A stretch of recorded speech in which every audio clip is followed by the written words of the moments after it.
Head অফিসের বড়বাবু লোকটি বড়ই শান্ত। তার যে এমন মাথার ব্যামো কেউ কখনো জানত?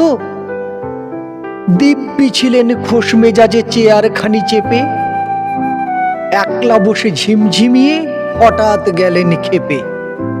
আঁতকে উঠে হাত পা ছুড়ে চোখটি করে গোল, হঠাৎ বলে গেলুম গেলুম আমায় ধরে তোল। তাই শুনে কেউ বদ্যি ডাকে, কেউ বা হাঁকে পুলিশ, কেউ বা বলে কামড়ে দেবে সাবধানেতে তুলিস।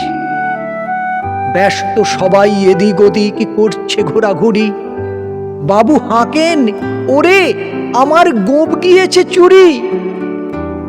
গোপ হারানো আজব কথা, তাও কি হয় সত্যি? গোপ জোড়া তো তেমনি আছে কমেনি এক রত্তি।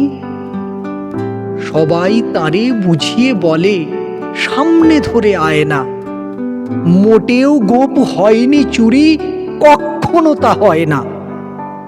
রেগে আগুন তেলে বেগুন তেড়ে বলেন তিনি, কারো কথার ধার ধারি নে, সব বেটাকেই চিনি। নোংরা ছাঁটা খ্যাংরা ঝাঁটা বিচ্ছিরি আর ময়লা, এমন গুপ্ত রাখতো জানি শ্যামবাবুদের গয়লা। এ গোপ যদি আমার বলিস করব তোরে জবাই, এই না বলে জরিমানা করলেন তিনি সবাই।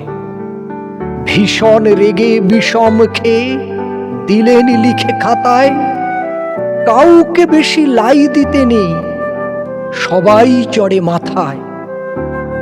অফিসের এই বাঁদরগুলো মাথায় খালি গোবর, গোপজোড়া যে কোথায় গেল কেউ রাখে না খবর।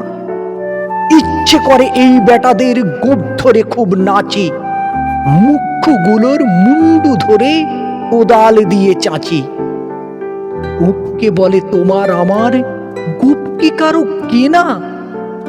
গোফের আমি গোফের তুমি, গোফ দিয়ে যায় চেনা।